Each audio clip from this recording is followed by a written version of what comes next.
Rosh Hashone Uman Rabbi Nachman Meuman Rosh Hashone Uman Rabbi Nachman Meuman Rosh Hashone Uman Im Rabbeinu Rabbi Nachman Meuman Rosh Hashone Uman Im Rabbeinu Rabbi Nachman Meuman Ay Tiriram Rabbi Nachman Meuman Oy Rabbeinu Rabbi Nachman Meuman Ay Tiriram Rabbi Nachman Meuman Oy Rabbeinu Rabbi Nachman Meuman Nachman Meuman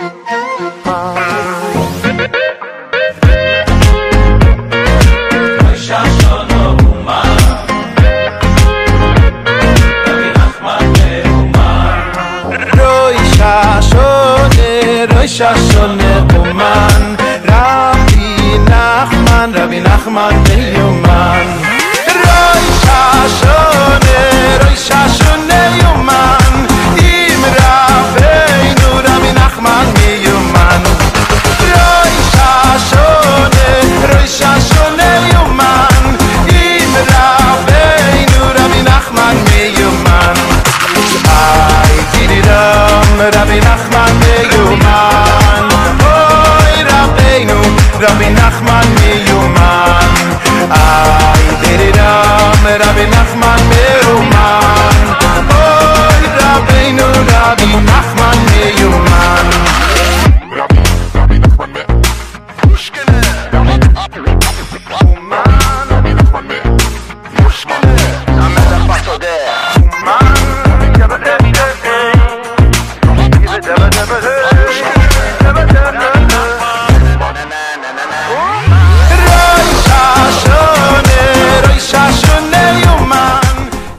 Boker Tov, Shalom les amis, Shalom à tous et à toutes. Merci d'être présents au rendez-vous. Les nocturnes, Chatzot, Baruch Hashem, Ashreinu. Alors, Bezrat Hashem, on va étudier quelque chose sur du Likutei Halachot sur Yom Kippour.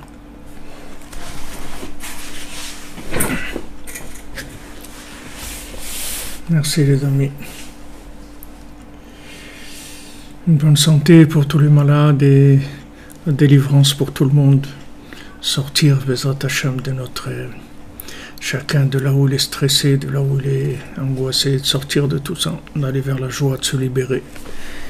Se libérer, Bémet, la délivrance. Délivrance. Karvout, Otzadik, c'est la délivrance, Bezrat Hashem. Alors, on va étudier dans Likutei Halachot, Bezrat Hashem, Ilchot Yom Kippourim.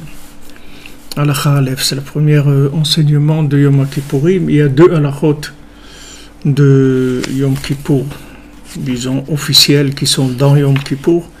Et Rabbi Nathan, il parle dans plusieurs endroits dans Likutei Halachot de Yom Kippour, mais on va parler ici, Bezrat Hashem, Shlema pour Albertine Bat Marie-Claire.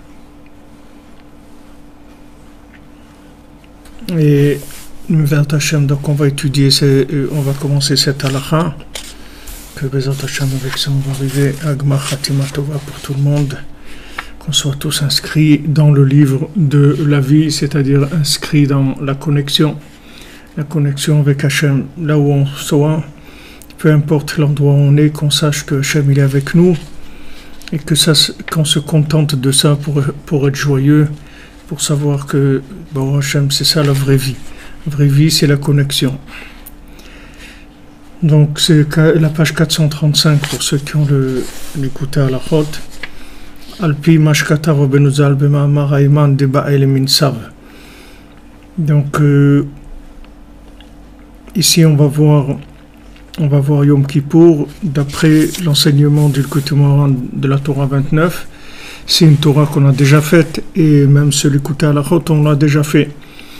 Mais de toute façon, tout ce qu'on a déjà fait, c'est ça, on n'a même pas commencé. Donc, même si on refaisait le même enseignement tous les jours, on puiserait dedans jusqu'à l'infini. Donc, dans cette Torah qui s'appelle Hayman de Baal et Minsav, cette Torah elle s'appelle Hayman de Baal et Minsav, ça veut dire celui qui cherche à se marier. Donc, ça, c'est la Torah 29.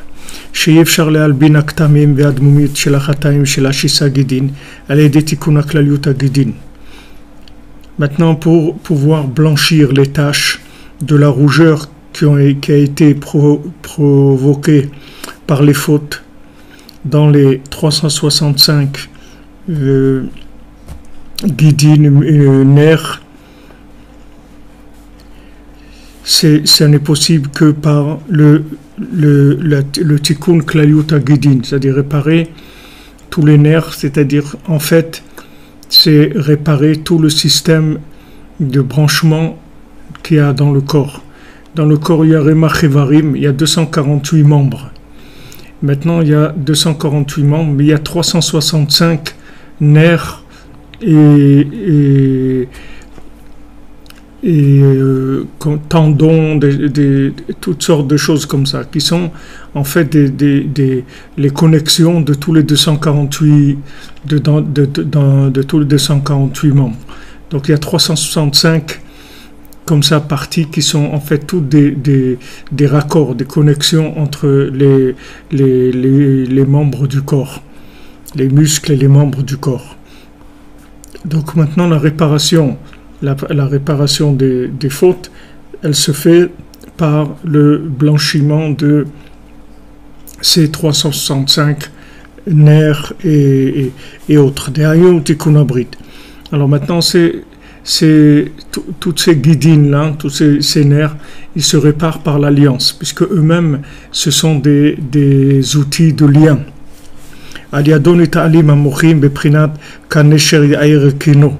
Maintenant, lorsqu'on répare l'alliance, alors il y a une élévation de l'esprit, comme il est écrit, Kanesher, Yair Kino, comme l'aigle va s'élever son kino, c'est-à-dire son nid.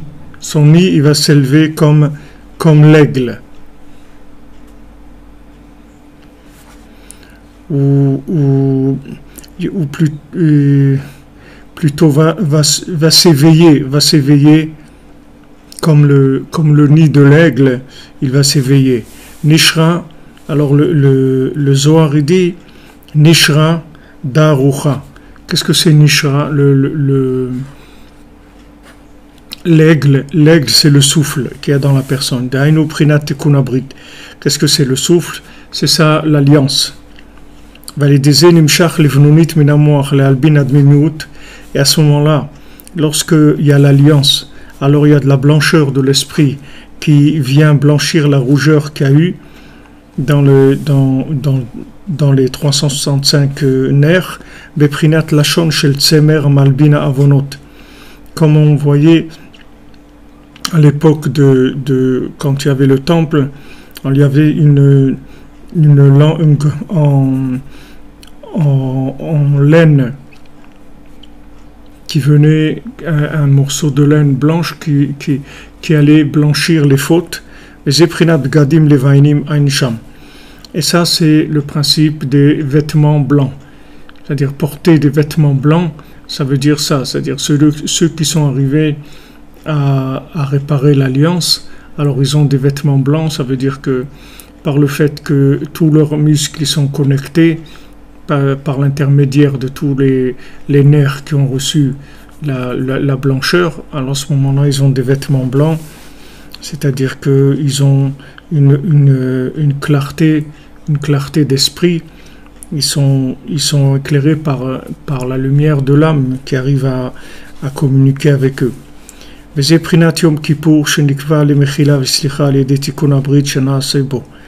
ça, c'est le jour de Yom Kippour qui a été fixé comme jour de pardon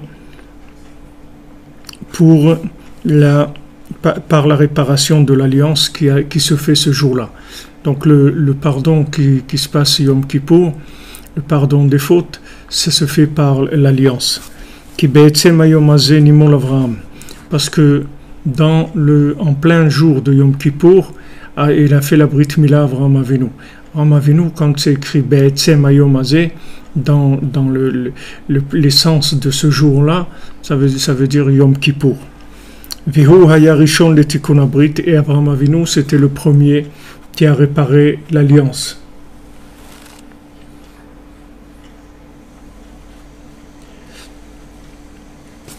Qu'il est Avraham Itna Barishona Brit Mila, parce qu'Avraham Avinu, c'est le premier à qui Hachem a donné la clé de l'alliance. C'est le premier à qui il lui a dit, voilà, on va créer une alliance.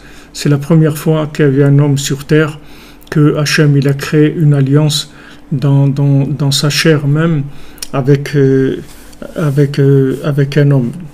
Qu'il Avraham Nitna Barishona Brit Mila, ou Mahmad Shenase Bayom Ze, Alken Gva Yom Ze le Dorot le Yom Kippur Uslicha. Et c'est uniquement pour ça, c'est-à-dire par le fait que la première fois qu'Hachem a créé une alliance officielle dans la chair même d'un homme sur terre, ce jour-là, de Yom Kippour, c'est pour ça que ce jour-là, il a été fixé comme jour de pardon des fautes. Voilà pourquoi Yom Kippour. Pourquoi le 10 Tishrei, le jour de Yom Kippour, c'est Yom Kippour, parce que c'est la première fois qu'il y a eu la révélation officielle de l'alliance de l'être humain avec Hachem. Parce que grâce à la réparation de l'alliance, ça blanchit les fautes. Comme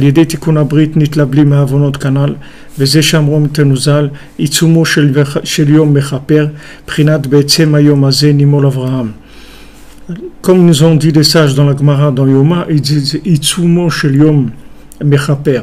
L'essence même du jour, elle pardonne les fautes, elle expie les fautes, comme il est écrit Be'etzem Hayom Hazeh Nimol Avraham. Comme il est rapporté que dans l'essence même de ce jour-là, il y a eu la Brit Mila, Avraham Avinu l'a fait la Brit Mila.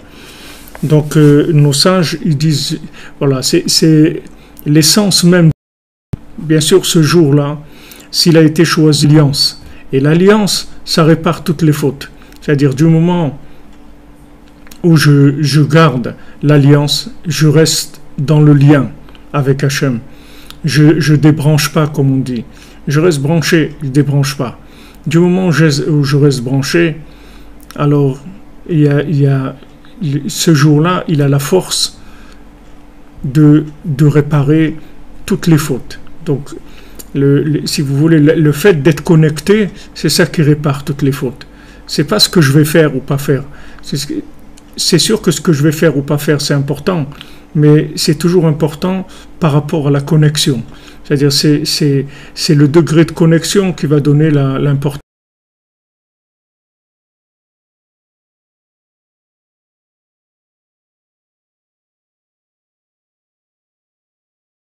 à l'acte qui va être fait. C'est pas l'acte lui-même. C'est-à-dire, une petite action connectée, elle vaut mieux qu'une grande action non connectée.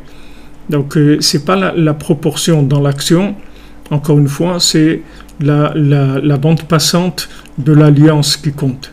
Donc, ce jour-là a été choisi, et chaque fois, en fait, qu'on augmente la bande passante de l'alliance, en faisant un effort pour rester lié avec Hachem, en se décourageant pas, en gardant l'espoir, en disant Hachem, je sais que tu es là avec moi, même dans ces moments difficiles, je sais que tu es là.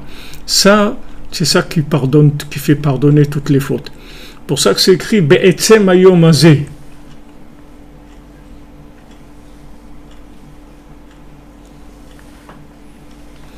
Be'etzem Hayom Hazeh, c'est-à-dire dans l'essence même de ce jour. Bien sûr, ça fait allusion, peut-être qu'il en parlera ici, Rabbi Nathan, mais dans cette Torah-là, la Torah 29, Rabbeinu, il fait allusion au Tikkun HaKlali, puisque le Tikkun HaKlali, il y a 10 Mizmorim, donc ces 10 psaumes-là de Tikkun HaKlali, c'est sûr qu'ils ont affaire avec les 10 jours de repentir qu'il y a entre Rosh Hashanah, depuis Rosh Hashanah jusqu'à Yom Kippour, et que le Tikkun HaKlali, il blanchit le système de connexion qu'il y a dans le corps, puisque c'est ça son but, la réparation générale, comme Rabbeinu dit là-bas dans cette Torah 29, que le Tikkun HaKlali, il peut blanchir des choses là où il n'y a aucune action au monde qui peut blanchir. Donc ce jour-là, qui est le 10e jour de Tishrei, ce jour-là, il est Etzem Hayom Mechaper, c'est-à-dire l'essence même du jour, c'est ça qui fait pardonner les fautes, c'est ça qui fait expier les fautes.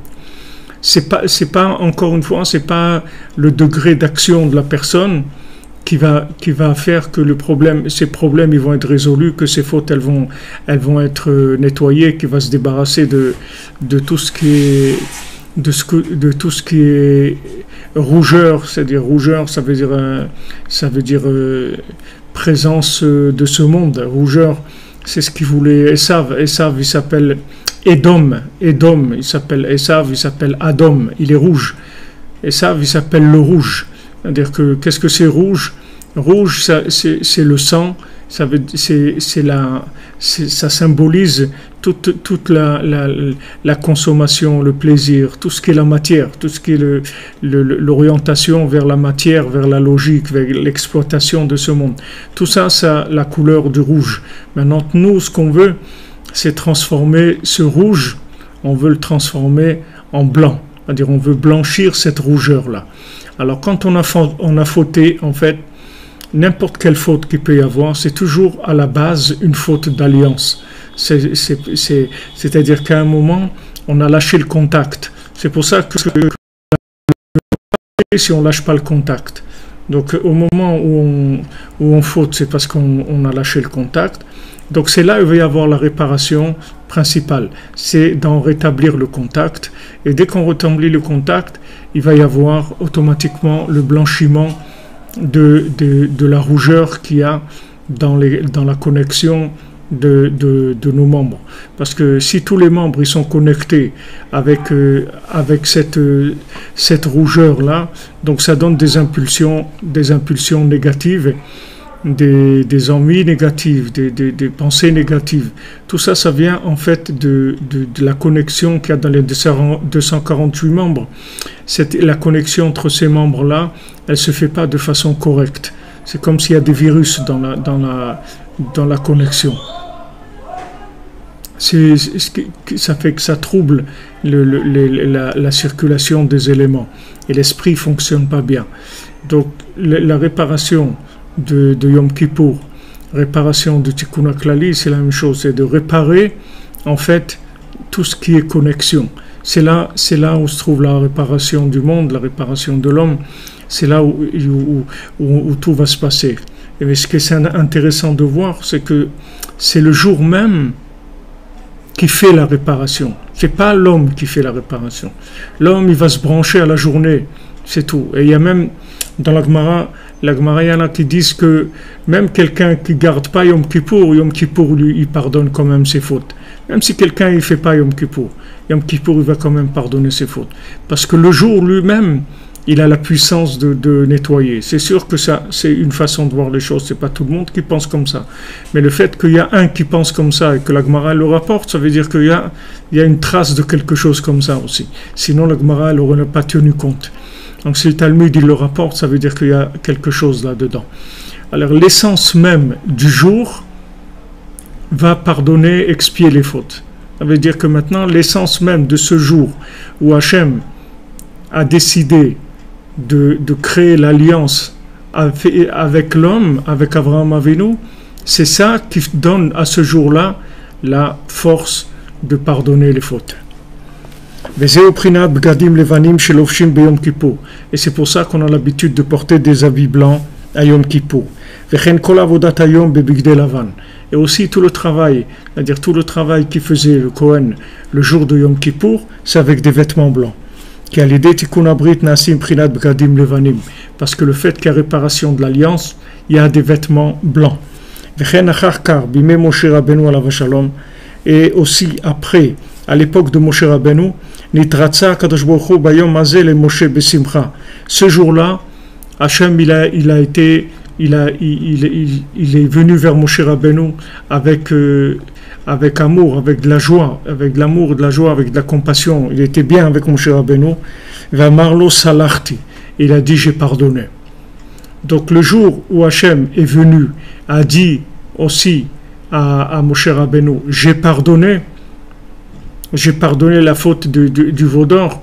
Salarti Kidvarecha, j'ai pardonné selon tes paroles que tu as dites, que tu as demandé pour eux miséricorde. Alors sache que j'ai pardonné. Et Hachem il l'a dit dans la joie. C'est pas qu'elle dit oh bon ok allez je pardonne les trucs. Non, dans la joie, dans la compassion, avec amour, Hachem il a dit j'ai pardonné. Toujours dans ce jour-là qui représente l'alliance qui est l'essence de ce jour, de ce 10e jour-là. Chez Zeprinat Slichot Bgam Abrit, c'est le principe du pardon sur le problème de l'alliance. Parce que la faute du veau d'or, en fait, c'était une faute d'alliance. Pourquoi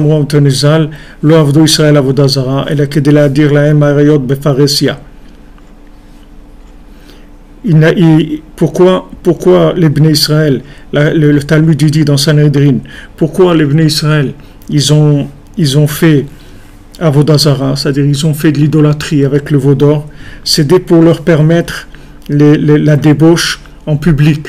C'était ça ce qu'ils cherchaient. Et comme à ce moment-là, il y a eu le pardon et le problème d'alliance a été réparé, c'est pour ça que ça a été fixé comme jour de pardon pour toutes les générations. Donc en fait le veau d'or, c'est de l'idolâtrie, d'accord? C'est-à-dire c'est un besoin d'idolâtrie. Besoin d'idolâtrie, ça veut dire j'ai besoin d'idéaliser la matière. J'ai besoin de croire dans la matière, j'ai besoin de croire dans la logique, j'ai besoin de croire dans le pouvoir de l'homme, dans le pouvoir des lois naturelles. J'ai besoin de me sécuriser dans un monde qui tourne d'une façon logique. Ça c'est la définition de l'idolâtrie. C'est ça l'idolâtrie. L'idolâtrie, ça veut dire que j'ai besoin de croire que Trump il va amener une solution, que mon patron il va amener une solution, que mon conjoint il va amener une solution, que je vais faire ça et ça va. J'ai besoin de me sécuriser. J'ai besoin de me sécuriser par l'idéalisation de certains éléments qui sont des éléments naturels. Voilà ce qui s'appelle la définition de l'Avodah Zara, qui s'appelle le culte étranger. Pourquoi le culte étranger? Parce qu'en fait, il n'y a rien dans le monde qui a du pouvoir. Le pouvoir, il n'appartient qu'à Hachem. Hachem Melech, Hachem Malach, Hachem Imloch Leolam Vaed. Hachem, c'est lui qui est le roi, c'est lui qui a régné et c'est lui qui régnera pour l'éternité. Ça veut dire le seul pouvoir qui existe, c'est le sien. D'accord? Alors maintenant, quand on dit pourquoi maintenant ils ont fait l'idolâtrie, c'était pour leur permettre la débauche en public. Pourquoi maintenant la débauche en public? Parce que en fait le problème dans ce domaine-là de la débauche, le problème dans l'alliance, dans des actes qui sont des actes de débauche, si vous voulez, c'est l'essence même. Ce plaisir-là, c'est l'essence même du plaisir avec la matière, c'est-à-dire dans la matière. C'est l'essence même du plaisir avec la matière. Tous les autres, après, ce sont des choses qui découlent de ça. Comme Rabbi Nachman dit dans Sichot Haran, il dit que quand il était jeune, alors il travaillait beaucoup sur la nourriture, sur les nerfs, sur toutes les midotes. Alors il dit qu'un jour, le Yetzer Hara lui a proposé un marché. Il lui a dit regarde, je te laisse arriver dans tous les domaines, dans la nourriture, dans les nerfs, dans tout ce que tu veux, mais ce domaine-là de l'alliance, je te laisse pas. Mais tout le reste, tu peux arriver. Alors Rabbi Nachman lui a dit moi je vais te dire le contraire. Moi je vais tout te laisser, sauf ce domaine-là. Ce domaine-là, il n'y a rien qui va passer dans ce domaine-là. Pourquoi? Parce qu'il explique Rabbi Nachman que en fait, toutes les autres choses, c'est un problème d'alliance. C'est-à-dire, par exemple, la boulimie, le besoin de manger tout le temps, ça vient de quoi? Ça vient qu'il n'y a pas d'alliance. L'alliance, c'est ce qui va vous donner une satisfaction, c'est-à-dire une plénitude. Sinon, on est en frustration. On est en frustration permanente. Et d'ailleurs, dans ce domaine-là de l'alliance, les sages, ils nous disent que c'est une chose dans les mœurs, dans la débauche, que plus quelqu'un il se débauche, plus quelqu'un il a des mœurs qui sont à l'envers, et plus ça lui augmente l'envie de ça. C'est-à-dire c'est la seule chose qu'il y a dans le monde qui ne se rassasie pas, au contraire. C'est-à-dire plus les gens ils en font, et plus ils en ont envie. Et moins ils en font, et moins ils en ont envie. Et alors que si vous prenez la nourriture, quelqu'un qui mange, il est rempli, ça y est, il a plus faim. Il faut qu'il attende que ça passe. Il faut qu'il attende plusieurs heures pour avoir faim. Tandis que cette chose-là, c'est quelque chose qui marche à l'envers. C'est-à-dire, en fait, c'est quelque chose qui augmente la frustration humaine. Parce que chaque fois que j'augmente le manque d'alliance, en fait, je m'éloigne de la source de vie. Quand je m'éloigne de la source de vie, je suis frustré. J'ai pas de satisfaction, j'ai pas de plénitude, je me sens vide. Donc ça augmente l'idolâtrie, ça augmente la considération de la matière comme étant quelque chose qui est une solution. Alors qu'en fait, c'est des chimères, c'est-à-dire la personne elle couvre des chimères parce que elle s'imagine qu'il va avoir une solution par rapport à ça ou par rapport à ça. Il y a une seule solution, c'est de revenir vers Hachem, c'est tout. De venir vers le tzaddik et vers Hachem. Parce que, qu'est-ce qu'ils ont eu comme problème? D'où c'est venu tout ce problème-là, quand il y a eu le veau d'or? C'est parce qu'ils ont mal calculé le retour de Moshe Rabbeinu. Moshe Rabbeinu leur a dit, vers la 6e heure, je vais revenir. Et eux, ils ont mal interprété. Ils ont décalé de 6 heures le calcul. D'ailleurs, c'est intéressant de voir que ces 6 heures-là, parce que c'est écrit qui bochèche Moshe, c'est-à-dire que Moshe il tarde à venir. En fait, c'était la 6e heure. C'est intéressant de voir aussi que Chatzot, c'est la 6e heure après la sortie des étoiles. C'est sûr que c'est un rapport avec cette réparation-là de la 6e heure. Donc eux, ils ont mal calculé le retour de Moshe Rabbeinu. Et le Satan, pour leur donner plus pour leur confirmer encore plus leur erreur, il leur a montré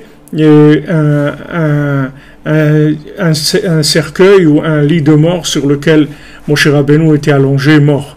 Alors quand ils ont vu ça, et que Moshe Rabbeinu était mort, alors ils ont dit il nous faut quelque chose. On va pas, comme on dit, il nous faut quelque chose à nous mettre sous la dent. On va pas rester comme ça. On a besoin de connexion. En fait, Moshe Rabbeinu, c'était leur antenne de connexion. C'était lui la connexion. Ouman Rosh Hashanah, c'est la connexion. Heureux tous ceux qui sont venus, heureux tous ceux qui ont voulu venir, heureux tous ceux qui ont aidé des gens à venir. Baruch Hashem, ceux qui ont aidé des gens à venir, vous ne savez pas ce que vous avez fait. Vous avez des gens qui sont venus ici, ils n'auraient jamais pu venir. Combien de dizaines de Tikkun HaKlali ils ont fait, ils ont été chez le Tzaddik à Rosh Hashanah. Tout ça, vous avez part à ça. C'est merveilleux, ça c'est de la connexion pure, 100%. Là, c'est de la 5G, c'est le maximum de la connexion qu'il peut avoir. Après, il y a de la Wi-Fi toute l'année. C'est pour ça que Rabbi Nachman, il dit celui qui vient à Rosh Hashanah, il dit il n'y a que Rosh Hashanah, c'est tout. Chez moi, il n'y a que Rosh Hashanah, c'est tout. Après Rosh Hashanah, on attend le prochain Rosh Hashanah, c'est tout ce qu'il y a à faire. Parce qu'on a connecté pour l'année, on a connecté toute l'année.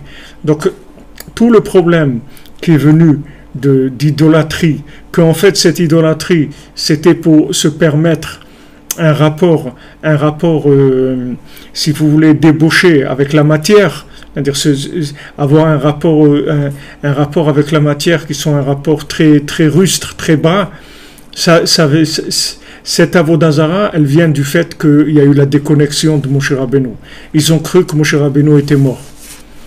D'ailleurs, Moshe Rabbeinu il le dit Il le dit dans Dvarim à la fin, il dit Moshe Rabbeinu, parce que je sais parce que je sais qu'après ma mort vous allez mourir, après ma mort vous allez fauter. Il le dit Moshe Rabbeinu. Et Rabbi Nathan il explique de façon extraordinaire. Il dit je sais que si vous me considérez comme mort, vous allez fauter. Tant que vous me considérez comme vivant et vous resterez attaché à moi, alors vous ne fauterez pas. Mais si vous me considérez comme mort, ça veut dire quelqu'un, qu'est-ce que c'est mort? Mort, ça veut dire il a débranché, ouais. Quand on dit quelqu'un, quand on dit on le débranche, ils l'ont débranché, ou il a débranché, ça veut dire ça y est, il est plus connecté, il n'y a plus d'alliance, il a quitté, il a quitté ce monde, il a quitté il est sorti de la scène de la vie, il a débranché, d'accord? Maintenant, mon cher Rabbeinu, il dit voilà, je sais qu'après ma mort, vous allez fauter. Et c'est écrit que toute l'époque de Yoshua, l'élève de Moshe Rabbeinu, Yoshua ben Nun, ils n'ont pas fauté. Alors nos sages ils disent, de là on apprend que tant qu'il y a un élève du maître, alors le maître il est vivant. Tant qu'il y a un élève qui croit dans le maître, qui est branché sur le maître, alors le maître il est vivant. Ça veut dire que maintenant, le maître, il peut être vivant, il peut être mort. C'est-à-dire que ça dépend de notre choix. C'est-à-dire combien on est branché sur lui. Lui, dans son essence, il est toujours vivant. Puisque tzadikim bemitatam nikraim chaim. Les tzadikim, dans leur mort, ils s'appellent vivants. Mais à nous, de notre côté, c'est à nous. On le considère comme vivant. Et à ce moment-là, on se connecte. Et à ce moment-là, si on se connecte au tzaddik, alors ça s'appelle réparer l'alliance. C'est-à-dire qu'on a réparé Tikkun Abrit. Et à ce moment-là, ça nous baisse la ferveur vers la consommation, et particulièrement vers les mœurs et la débauche. Et si on le considère comme mort, alors on débranche. Alors si on le considère comme mort, tout de suite, il y a la recherche de vitalité. On peut pas, c'est-à-dire une personne elle a besoin de vivre. Il n'y a pas 36 façons de vivre. Ou je vis avec de la connexion, ou je vis avec de la consommation. Mais il n'y a pas d'autre forme de vie. On ne peut pas vivre autrement. Ou je suis un branché, ou je suis un consommateur. C'est tout. Il n'existe pas une autre forme de vie. Donc dès que je baisse dans la connexion, ça augmente dans la consommation, c'est tout. Il n'y a pas d'autres possibilités. C'est les seules possibilités de vie qu'il y a dans ce monde. Donc tous les gens que vous voyez, ils sont soit là, soit là. Il n'y a pas des gens qui sont dans un autre monde que ça. C'est ou des consommateurs, ou 50 millions de consommateurs, ou bien c'est la connexion avec Moshe, et la connexion avec Moshe, qui veut dire la connexion avec Hachem, bien sûr. Et le Moshe Rabbeinu, le tzaddik, qui ne représente rien en lui qu'un outil de connexion, c'est tout. Connecter, c'est comme vous utilisez votre téléphone, c'est pas le téléphone qui vous fait parler. Le téléphone, c'est juste un appareil qui vous permet de la connexion, c'est pas lui la connexion. Connexion, il vous connecte à Hachem. Le tzaddik, il est là pour vous connecter à Hachem. C'est-à-dire qu'il n'a aucun ego du tout. Il n'existe pas en tant qu'ego, il n'existe pas en tant que personne qui représente une force de par elle-même. C'est uniquement de la soumission totale à Hachem qui fait de lui un outil transparent pour la connexion. Donc dans le début du Sefer Yoshua, il nous dit Rashi, tant qu'il y a un élève qui croit dans le maître il est vivant. Donc tant qu'il y a des élèves qui croient en lui, alors il est vivant. C'est pour ça qu'ils ont fait toute la guerre contre Rabbi Nathan, parce que Rabbi Nathan, c'est le seul qui savait que Rabbeinu il était vivant et qui voulait absolument pas prendre la place de maître. Parce que s'il prend la place de maître, ça veut dire le maître il est terminé, il est parti, il n'est plus là. Comme on dit, on dit le roi est mort, vive le roi. C'est-à-dire que maintenant le rabbi est mort, alors il y a un autre rabbi. Ça veut dire l'autre il est mort. D'accord, maintenant il y a un nouveau. Rabbi Nachman dit il n'y a pas de nouveau, c'est moi, c'est tout, il n'y a personne d'autre. Et Rabbi Nathan, c'est un élève, c'est l'élève. Alors lui, il est arrivé à faire rentrer, si vous voulez, la continuité de l'esprit de Rabbi Nachman dans le monde, que vous trouvez qu'aujourd'hui vous avez 100 000 personnes qui se déplacent, qui viennent ici à Rosh Hashanah, qui étaient là, Et vous voyez tous ces gens-là tellement, tellement différents les uns des autres, qui viennent des quatre coins de la planète, de toutes sortes d'endroits dans le monde, toutes sortes de gens, tout complètement différents les uns des autres. Tout ça, c'est la force de Rabbi Nathan. C'est Rabbi Nathan, dans le soumission qu'il a eu au maître, et le fait qu'il est resté un élève, il s'est jamais pris pour un le maître, et il n'a jamais voulu qu'on le prenne pour un maître. Et quand on lui a proposé, on lui a dit, si tu dis que c'est toi le rabbi, on te laisse tranquille, il n'y a plus de guerre contre toi, il a dit jamais, moi je ne suis qu'un élève, c'est tout. Il est resté entièrement dans cette position-là. Et bien sûr, rester dans cette position-là, ça veut dire permettre à Rabbi Nachman de continuer à diriger les élèves. Donc, la faute du veau d'or, elle s'est faite comme ça, en fait. C'est-à-dire, ils ont cru que Moshe Rabbeinu était mort, donc ils ont débranché et ils ont eu besoin de tout de suite de consommation. Donc ils ont dit le veau d'or, il nous faut quelque chose, une croyance quelconque matérielle, mais en fait derrière cette croyance matérielle, il y avait besoin d'assouvir un besoin de lumière par le plaisir, et donc ils sont tombés dans la débauche. Alors quand Hachem a dit Salarti, j'ai pardonné cette faute, c'était Yom Kippour. Donc quand Hachem a dit à Avraham Avinu, dans ce jour, l'essence même de ce jour-là, en plein dans ce jour-là, tu fais la Brit Mila, et qu'il a dit j'ai pardonné la faute du veau d'or, vous voyez le lien qu'il y a entre les deux, c'est-à-dire le pardon, il vient de l'alliance. C'est-à-dire que ce jour-là, il a la force de pardonner parce que c'est un jour où il y a une très très forte Ahara, très très forte lumière d'alliance qui descend. Et cette lumière-là, elle pardonne toutes les fautes. Pourquoi? Parce qu'elle rétablit la connexion. En fait, c'est ça le pardon.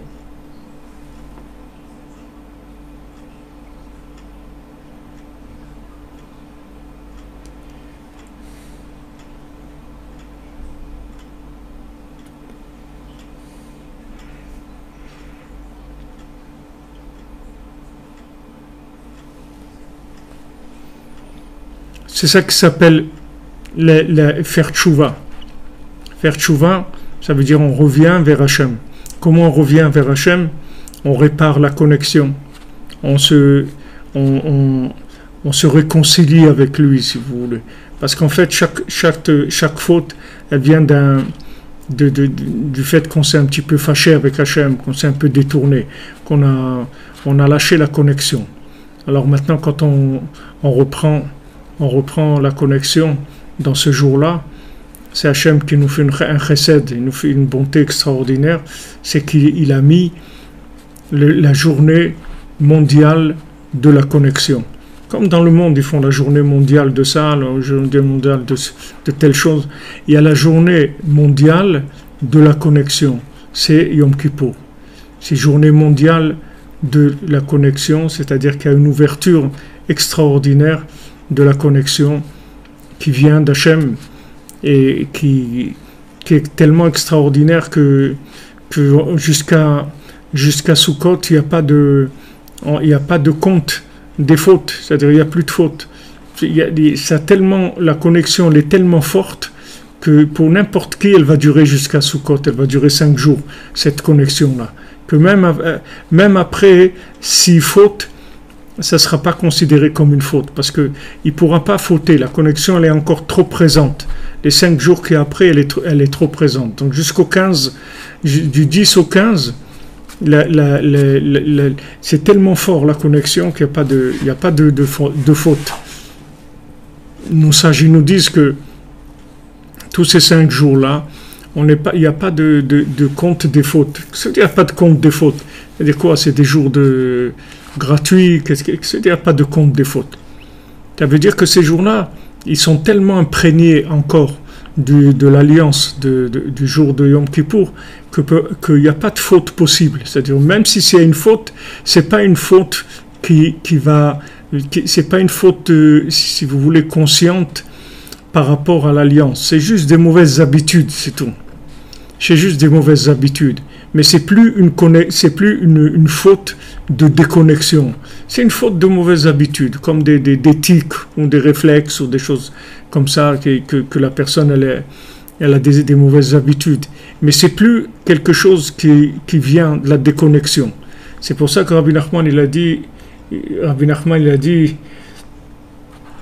que celui qui vient chez lui, alors après même s'il fait des fautes, même s'il faute, alors ça sera des fautes sans pied et sans main. Ça veut dire que la faute elle-même, elle aura plus de qu'est-ce que c'est les pieds et les mains? C'est les outils de déplacement, les outils de mouvement, d'accord? C'est-à-dire que maintenant, même si quelqu'un y faute, du moment où il est venu chez le tzaddik, du moment où il est attaché au tzaddik, l'essence même de la faute, elle a disparu, parce que l'essence de la faute, c'est la déconnexion. Mais maintenant, du moment où quelqu'un s'est connecté avec le tzaddik, plus jamais il sera déconnecté. Plus jamais. Rabbi Nachman dit, quand je m'occupe de quelqu'un, je ne le lâche plus. Je ne le lâche plus, c'est fini. Même, il dit, Lo ichbe balayla nera. C'est-à-dire, sa lumière, sa veilleuse, elle ne s'éteindra jamais. Qu'est-ce que ça veut dire, elle ne s'éteindra jamais? Rabbi Nachman dit, même si quelqu'un vient me voir, et après il s'éloigne, lui il croit qu'il s'est éloigné, mais il ne s'est jamais éloigné. Pourquoi? Parce que je ne le lâcherai jamais. Du moment où j'ai commencé avec lui, je ne le lâche plus jamais. Et ça enlève tout le côté, si vous voulez, idolâtrie de la faute. Parce qu'en fait, après les fautes, ce sont que de mauvaises habitudes, c'est tout. Des mauvais réflexes, des mauvaises habitudes. Mais l'essence de la faute, c'est-à-dire d'aller chercher du plaisir parce que je me sens frustré de connecter, ça c'est fini. Ça c'est terminé. La personne, elle n'aura plus du tout cette attitude-là. Pourquoi? Parce que il va rester avec lui, c'est-à-dire qu'il ne va pas le lâcher. Et du moment où il ne va pas le lâcher, il n'y aura pas de problème. Comme quelqu'un, il est avec sa maman, même si sa maman, à un moment, elle a tourné la tête ou n'importe quoi, il va faire une bêtise, mais après, il revient avec sa maman. Il n'y a pas de problème. C'est-à-dire que tant que sa maman est là, et tant que sa maman, elle est connectée avec lui, elle est présente avec lui, il n'a pas de problème. Il est comblé, il a une satisfaction intérieure, il n'est pas frustré. Donc maintenant, quelqu'un qui est attaché au tzaddik, ça lui enlève la frustration. C'est-à-dire ça lui donne une lumière quand Rabbi Nachman, il s'appelle Nachman, c'est-à-dire qu'il est consolateur. Ça veut dire quoi, consolateur? Ça veut dire que maintenant, il calme la frustration de l'individu. C'est-à-dire que l'individu, il n'a plus une frustration qui est tellement forte pour qu'il aille faire des bêtises énormes et d'aller chercher à vraiment des grosses bêtises pour tirer de la lumière de ça. Ils ne cherchent plus ça. Combien de gens ils vous raconteront, ils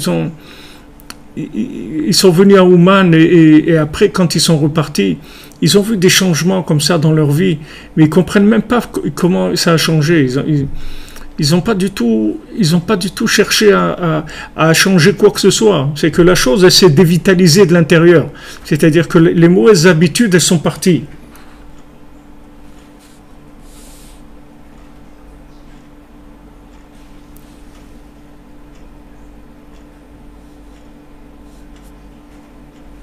Exactement, comme vous dites, la connexion nous permet de renaître et nous détacher du corporel, à partir de là qu'on vit à l'infini. Exactement. C'est-à-dire c'est la connexion à l'infini. C'est-à-dire que maintenant, en fait, comme Hachem dit dans les psaumes, il dit si tu as Dieu, alors tu as tout. C'est-à-dire il te manque rien. Tu as ta maman, tu as tout. Regardez un petit bébé, il est dans les bras de sa maman. Comme il dit David Ameler, il dit comme un bébé dans les bras de sa maman, j'ai mon âme entre tes bras. Pourtant, un bébé, il n'y a pas plus fragile et plus qu'un bébé. Un bébé, il a le statut de malade. C'est-à-dire qu'un bébé, s'il a besoin de quelque chose, on a le droit de transgresser Shabbat, on a le droit de faire beaucoup de choses qui sont interdites pour un bébé, parce qu'il a un statut de quelqu'un de malade, parce qu'il est faible, il est très faible, il est très fragile, plutôt. Et maintenant, lui, lui, vous croyez qu'il se sent fragile, qu'il se sent faible? Rien du tout. Pourquoi? Parce qu'il est dans les bras de sa maman. Il n'a pas ce problème-là de frustration. De rien. La seule frustration qu'il a, c'est sa maman, c'est tout. Il pleure, il veut les bras, et dès qu'elle le prend, ça y est, il se calme. C'est ça qu'il veut, il veut rien d'autre. Il veut rien d'autre. Donc nous, dans notre vie, en fait, il faut savoir que toute frustration qu'on a, en fait, c'est une frustration de connexion avec l'infini, avec Hachem. Du moment où on se connecte avec Hachem, il y a une sérénité intérieure, une plénitude intérieure. On est bien. On est bien, c'est tout. Ce jour-là, qu'Hachem a choisi la connexion avec Abraham Avinu, et c'est ce jour-là où il a dit « J'ai pardonné la faute du veau d'or ». Donc on voit les liens entre ces deux moments-là, et on voit la puissance de ce jour-là. Très très puissant, extrêmement puissant. C'est-à-dire c'est un jour où il va y avoir une très grande lumière de connexion qui descend, et c'est à ça qu'il faut penser, et c'est si vous voulez, l'esprit de ce jour-là. C'est un esprit de connexion. Donc c'est pourquoi ça, il dit Rabbi Nathan, que ça a été fixé comme jour de pardon pour les générations.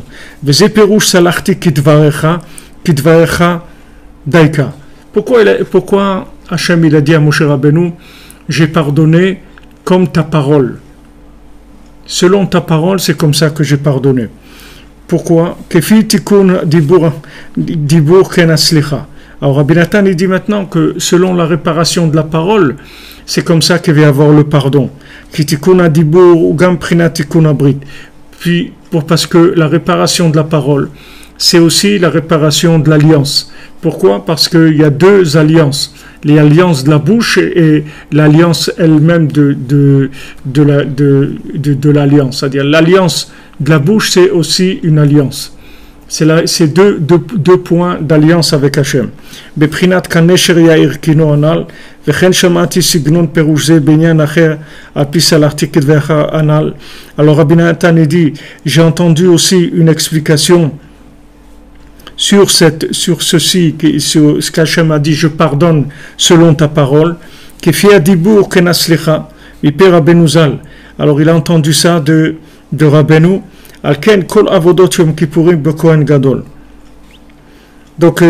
Donc ici, Rabbi Nathan il fait une parenthèse juste pour nous rajouter l'importance de la parole par rapport à l'alliance, et que en fait que comme le Rebbe nous apprend de parler tout le temps avec Hachem, t'occupe pas de ce qui se passe avec toi, mais continue toujours à parler avec Hachem.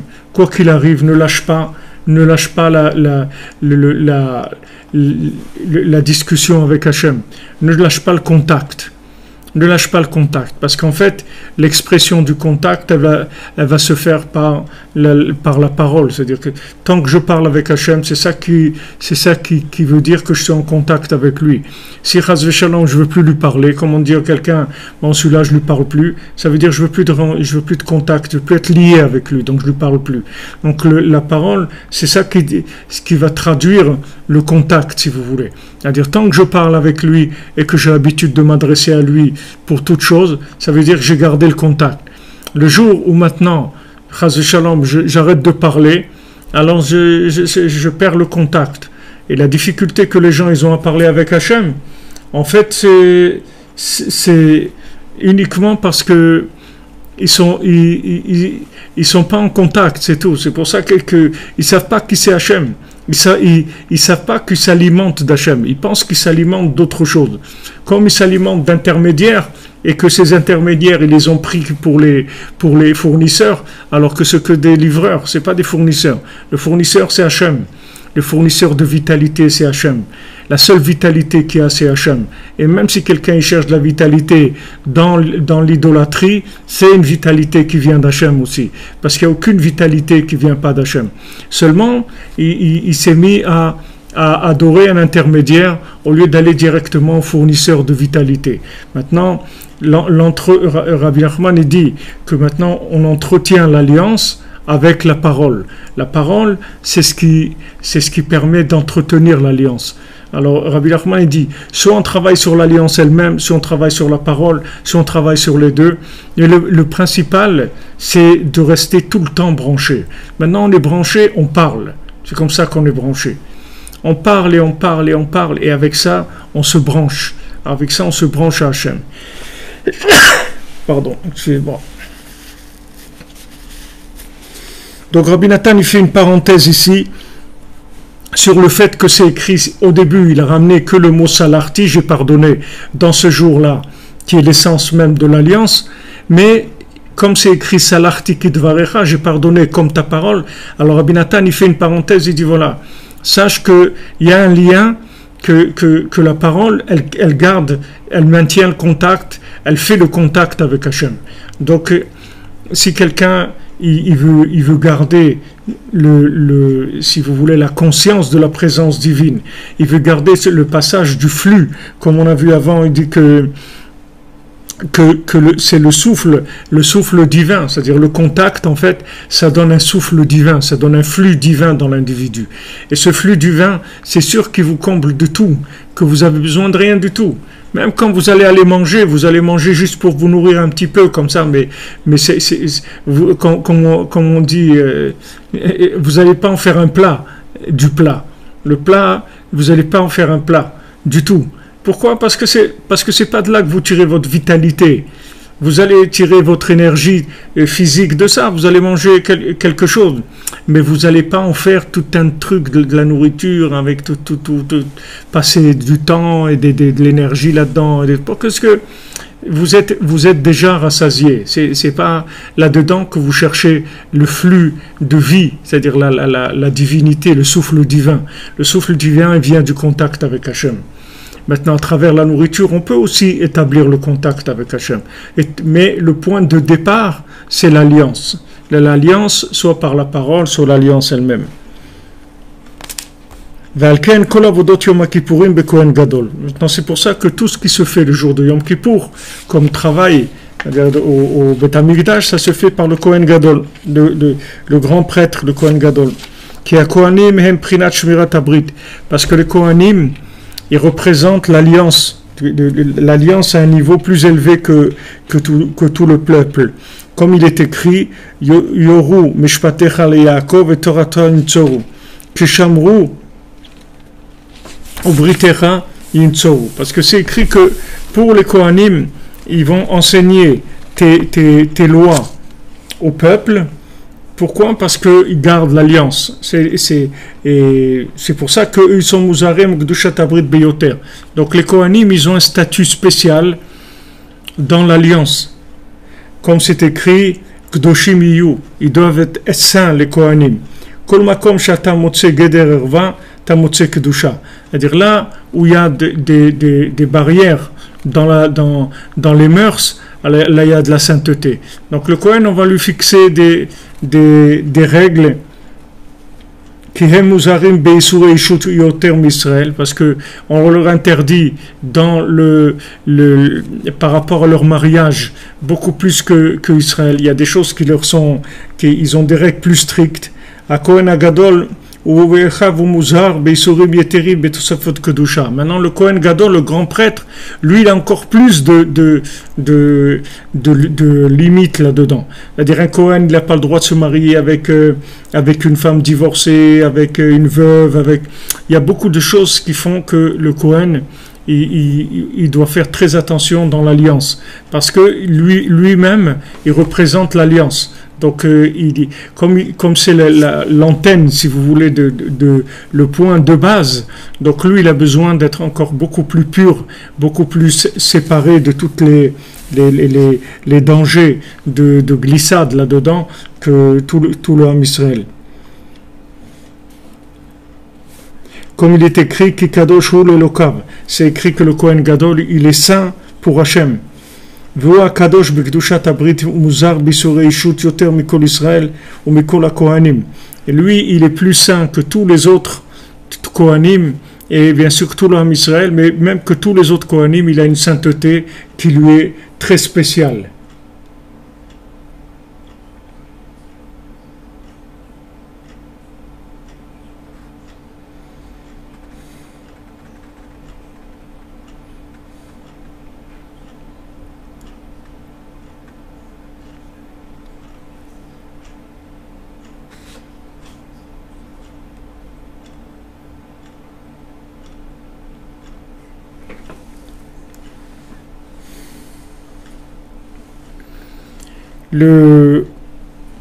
Si c'est difficile d'être un Kohen, c'est sûr d'être ce qu'on doit être, c'est difficile pour tout le monde. C'est pas, si c'est un Kohen, ça veut dire qu'il a la force de ça. Pourquoi il est Kohen? Parce qu'il a la force pour faire ce qu'on lui demande de faire. Sinon, il ne serait pas un Kohen.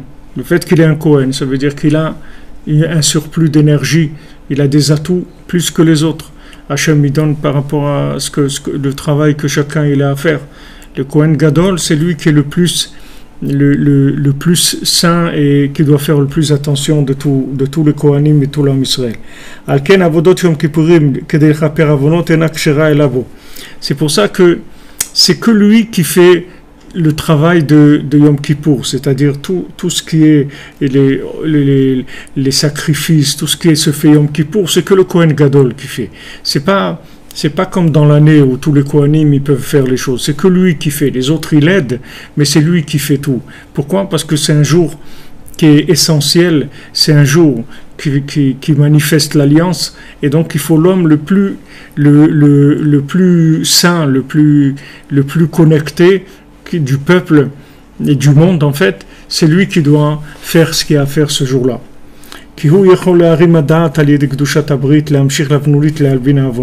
Parce que maintenant, lui, qu'est-ce qu'il peut faire? Il peut élever, en fait, la conscience de chacun par la connexion et amener de la blancheur pour réparer les fautes. Donc maintenant, le but de l'alliance, en fait, c'est quoi? Le but de l'alliance. Quel est le but de l'alliance? Rabbi Nathan, il le passe comme ça, juste en disant un mot, mais c'est extraordinaire ce qu'il dit, parce que quel est le but de l'alliance? Le but de l'alliance, c'est la conscience de la présence divine. C'est ça le but de l'alliance. Plus on a de l'alliance, plus on est conscient de la présence d'Hachem. Et cette conscience-là, elle nettoie toutes les fautes. Parce que toutes les fautes, ça provient d'une inconscience. Cette inconscience, elle vient du fait qu'on a débranché. Quand quelqu'un il débranche, il perd la conscience. Il perd la conscience des choses. Il y avait une fois un riche à Jérusalem qui prenait l'autobus pour aller faire ses courses. Le jeudi, il allait faire ses courses pour Shabbat. Il avait un panier, il allait faire ses courses. Et quelqu'un, il a vu comme ça dans le bus, il portait son panier. Alors il lui a dit, mais monsieur, vous êtes riche, vous avez un chauffeur et personnel, etc. Comment ça se fait que vous prenez le bus avec un panier comme ça chargé? Alors il lui a dit, écoute, si je fais pas ça au moins une fois par semaine, je vais complètement oublier ce qu'un pauvre il ressent quand il fait ses courses, il prend son panier. Je ne vais plus être conscient. Et quand il va venir me demander de l'aide, je vais le renvoyer. Pourquoi? Parce que j'ai perdu la conscience de ces choses-là. Donc je fais ça une fois par semaine pour entretenir cette conscience-là. Pour que quand un pauvre vienne me voir, je sais qu'est-ce que c'est un pauvre qui prend son marché là avec ses paniers, qui vient charger dans l'autobus avec les bousculades et les trucs et tout. Je sais, c'est-à-dire c'est l'entretien de la conscience. Si vous voulez garder un lien avec la réalité de la chose. Alors maintenant, quand vous parlez avec Hachem, quand vous gardez le lien avec Hachem, ça vous donne quoi? Une conscience de l'infini. Une conscience de l'infini. C'est-à-dire que maintenant, quand vous êtes conscient de l'infini, vous n'allez pas aller chercher dans des poubelles, à manger dans des poubelles. Ça ne vous intéresse pas, parce que vous avez une conscience de l'infini. Vous avez augmenté votre conscience. C'est ça le but de l'alliance. Le but de l'alliance, c'est l'entretien de la conscience, le développement de la conscience. Plus je vais être conscient de la présence divine, moins je vais fauter. Parce qu'une faute, elle vient de la perte de conscience. On dit une personne ne faute que parce qu'elle a perdu la tête, c'est tout. Quelqu'un il faute parce qu'il y a de la folie qui est rentrée en lui, c'est tout. Qu'est-ce que c'est la folie? La folie, c'est le contraire de la conscience, c'est l'inconscience. C'est ça la folie. La folie, ça veut dire que j'oublie. J'oublie Hachem, j'oublie j'oublie qu'est-ce que je fais dans ce monde, j'oublie que je vais mourir, j'oublie tout. J'oublie la souffrance, j'oublie la joie, j'oublie tout. C'est-à-dire que je vais me jeter sur un truc, un morceau de plaisir comme ça, ouais, il n'y a plus rien, c'est la folie qui est rentrée. Tandis que quelqu'un qui est conscient de la présence divine, non seulement il faute pas, mais c'est quelque chose qui répare toutes les fautes qu'il a pu faire, puisque toutes les fautes, elles venaient de l'inconscience. Et en fait, la rougeur qu'il y a dans le sang, le côté rouge qu'il y a dans le sang, c'est le côté de l'inconscience. Puisque Esav lui-même, quand il parle avec Yaakov, il lui dit « Qu'est-ce que j'ai à faire, moi, du monde futur? Qu'est-ce que j'ai à faire du droit d'aînesse? Qu'est-ce que j'ai à faire de ces choses-là? Moi, donne-moi à manger, c'est tout. Donne-moi de ce rouge-là. Donne-moi ce rouge, de me gaver avec ce rouge-là. » Parce qu'il veut entretenir la folie, il veut entretenir l'inconscience, il veut entretenir l'oubli. Entretenir l'oubli, faire oublier aux gens, leur faire oublier qu'est-ce qu'ils font ici, leur faire oublier qu'il y a une fin à la vie, et que si on ne s'est pas préparé, c'est pas évident du tout. Leur faire oublier toutes ces choses-là, dire vas-y, allez, éclate-toi, truc, vis, et kiffe, fais ce que tu veux, truc. C'est ça le but des rouges. Les rouges, c'est ça. Le principe de la rougeur, c'est ça. C'est-à-dire regarder, comme on dit, la viande rouge, la viande fraîche, la viande rouge. C'est-à-dire regarder le côté du plaisir qu'on peut tirer de ce monde. Mais on ne peut faire ça que si on a débranché. Si quelqu'un il est branché, il ne peut pas. Et Rabbi Nachman, il vous garantit que si vous venez chez lui, vous faites Tikkun HaKlali, vous ne débrancherez plus jamais, c'est fini. Vous-même ne pourrez plus les brancher. Il a caché les câbles, vous ne savez pas où ils sont. Même si vous venez avec votre pince Monseigneur, vous ne trouverez pas les câbles. Vous ne trouverez jamais les câbles pour débrancher. Comme on dit, il a pété un câble, ben jamais, vous ne pourrez pas péter un câble. Parce que c'est fini, vous n'avez plus accès. Les accès pour briser la connexion, ils sont fermés pour vous, c'est terminé. Mais vous serez toujours connecté. Donc c'est difficile de faire des bêtises quand on est connecté. Très difficile. Parce qu'on fait des bêtises, mais en même temps qu'on est en train de faire la bêtise, on est déjà dégoûté parce qu'on a la conscience qui est là, qui ne nous lâche pas. On n'arrive plus à lâcher. On n'arrive plus à lâcher la conscience pour faire des bêtises. Quelqu'un qui, comme on dit, qui s'y donne à cœur joint, qui met les pieds dans le plat, allez-y, qui saute à pieds joints, non, c'est fini. C'est fini ça. Parce qu'il y a une connexion qui s'établit, qui est indestructible. Cette connexion que le tzaddik il établit avec la personne, jamais il pourra la détruire, c'est terminé. Comme vous voyez Bilam il est venu, il voulait maudire le Ham Israël. Lui était encore pire que Balak. Il voulait maudire le Ham Israël, il voulait détruire le Ham Israël.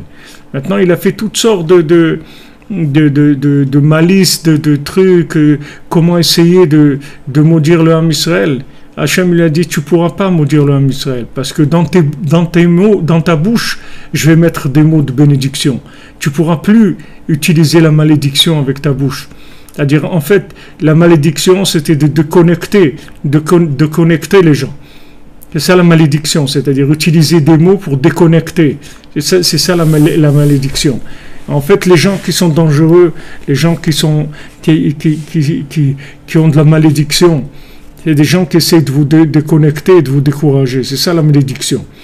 Parce que quand on a déconnecté quelqu'un, alors vraiment, après on lui a enlevé sa vitalité et il va aller chercher dans des bêtises. Alors Bilam, il voulait nous maudire, c'est-à-dire il voulait nous déconnecter. Hachem lui a dit, tu verras, de ta bouche, il ne sortira que des bénédictions, c'est tout. Même si tu as une mauvaise intention, mais de ta bouche, je ferai sortir des bénédictions malgré toi. Donc les gens qui sont dangereux dans notre vie, ce sont des gens qui veulent nous déconnecter. Il faut faire attention, des gens qui nous font de la perte de confiance en nous-mêmes, qui veulent nous dire qu'on n'est pas valable, qu'Hachem ne nous aime pas, ou qu'on n'est pas capable. Toutes ces choses-là, c'est hyper dangereux. C'est les choses les plus dangereuses parce que c'est ça qui amène à casser l'alliance. Parce que la personne, elle se sent plus branchée avec ces choses-là. Parce qu'on lui a dit qu'elle n'était pas capable, qu'elle ne valait pas grand-chose, qu'elle n'allait pas réussir, que toutes les paroles négatives qu'on a pu lui dire, chaque parole négative, ça débranche. Chaque parole négative, ça débranche. Alors quand quelqu'un se sent assailli comme ça de paroles négatives, de visions négatives de lui-même, et qu'il se renferme sur lui-même, et qu'il sent de la solitude, il faut vite courir chez le tzaddik, où vous venez à Ouman, vous allumez une bougie pour Rabbi Nachman, et vous faites un tikkun haklali. Il faut reprendre tout de suite de la connexion, parce que sinon c'est hyper dangereux. C'est hyper dangereux d'être lâché dans la connexion. Et une fois que, Bezat Hashem, vous avez eu le mérite de venir une fois au Man, de faire le Tikkun HaKlali, alors déjà vous avez de la Wi-Fi qui va marcher tout le temps. N'importe où vous serez, même si la connexion elle est faible à un endroit, mais connexion il y aura toujours. Et cette connexion-là, c'est un sentiment de sécurité intérieure extraordinaire. Que après vous take it easy, vous prenez les choses tranquilles, et vous arrivez à gérer les problèmes. Vous n'êtes plus affolé. Vous n'êtes pas affolé, vous n'êtes pas insécurisé. Donc ça, c'est l'élévation de la conscience. Si vous voulez, ça entretient la conscience et ça augmente même la conscience. En fait, chaque fois que je parle avec Hachem, chaque jour que je parle avec Hachem, j'augmente la conscience.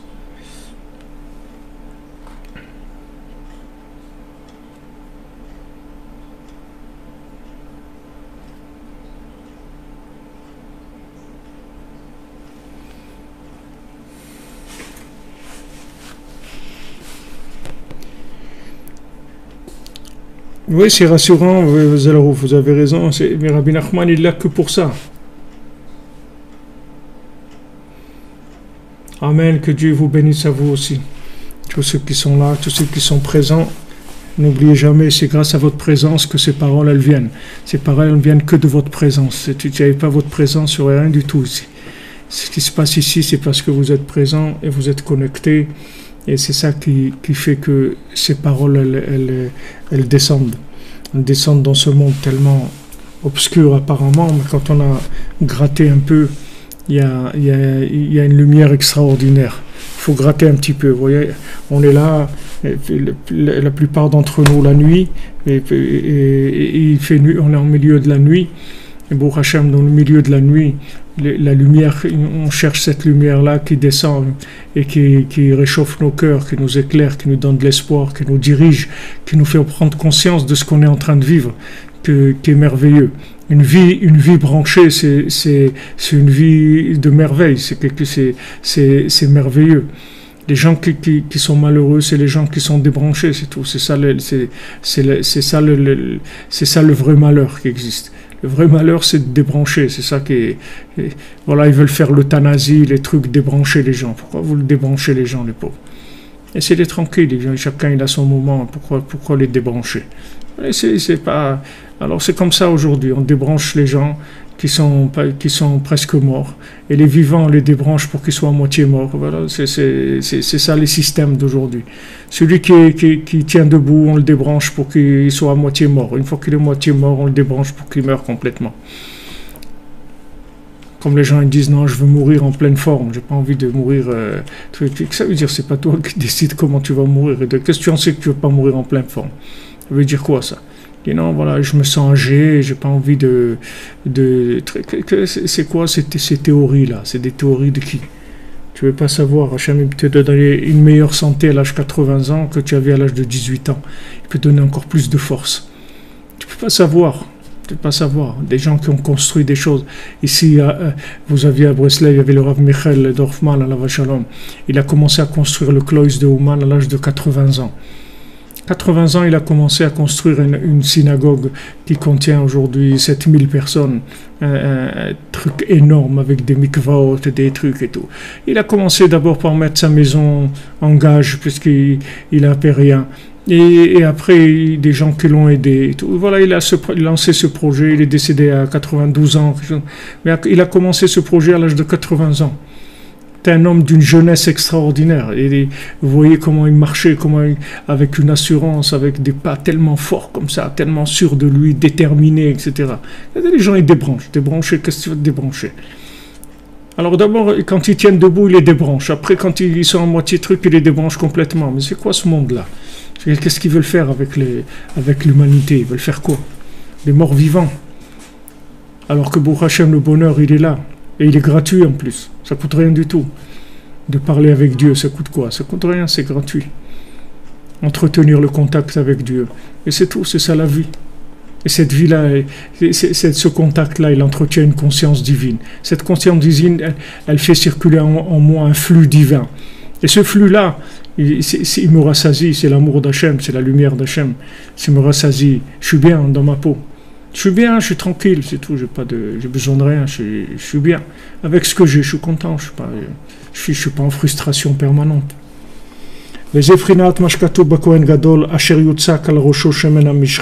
Donc il écrit sur le grand Kohen, sur le Kohen Gadol, sur le prêtre, le grand prêtre, sur sa tête, on va oindre de l'huile. Il y a de l'huile d'onction qu'on va verser sur la tête du Kohen. Qu'est-ce que c'est cette huile? Cette huile sainte qu'on va verser sur sa tête? C'est en fait la conscience divine poussé, si vous voulez, à l'extrême, dont il va être, si vous voulez, inspiré. C'est-à-dire que lui reçoit un flux très très fort de conscience divine. Donc, matériellement, on verse sur sa tête de l'huile d'onction.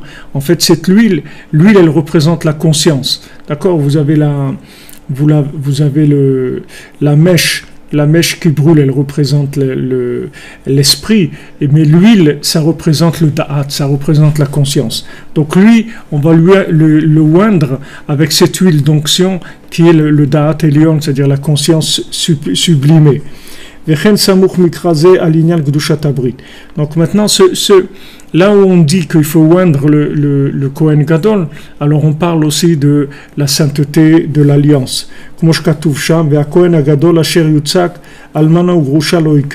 Donc il est écrit en même temps, le grand prêtre, vous allez le oindre avec cette huile d'onction, et il est écrit une veuve et une divorcée, il ne prendra pas comme femme. C'est-à-dire que c'est en même temps, on parle de ça et on parle de ça.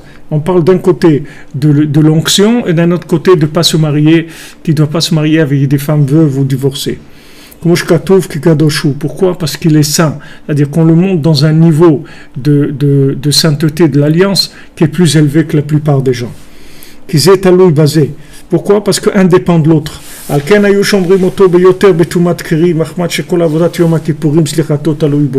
Maintenant, le Kohen Gadol, on le tenait réveillé toute la nuit de Yom Kippour. Parce que comme maintenant, tout le travail de Yom Kippour est dépendait de lui.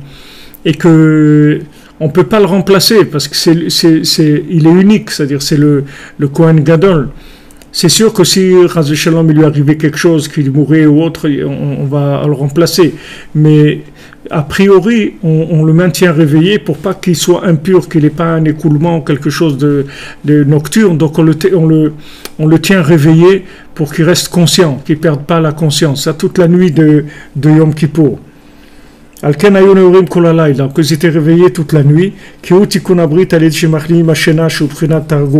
Donc voyez ça, le fait que maintenant on repousse le sommeil. Vous voyez, maintenant on est réveillé. Chacun il a envie de dormir ou il est fatigué. La plupart des gens, c'est pas facile de se lever la nuit pour étudier, écouter un cours comme ça sur Internet. Tout, ça demande un effort. En fait, cet éveil là. Ça s'appelle réparation de l'alliance, dit Rabbi Nathan. Parce que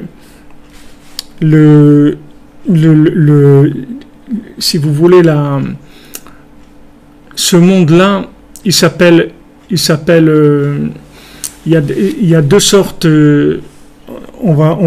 C'est-à-dire, je vais rentrer dans l'explication basique sur cette chose-là. Il y a, si vous voulez, trois sortes de langage dans le monde. Il y a le langage, la langue divine, si vous voulez, l'hébreu, qui est la langue divine, la langue de la création. Il y a les langages qui sont les langages humains, c'est-à-dire qui ont été créés par l'homme, qui sont des langues véhiculaires, des appellations, si vous voulez, sur lesquelles on s'est mis d'accord.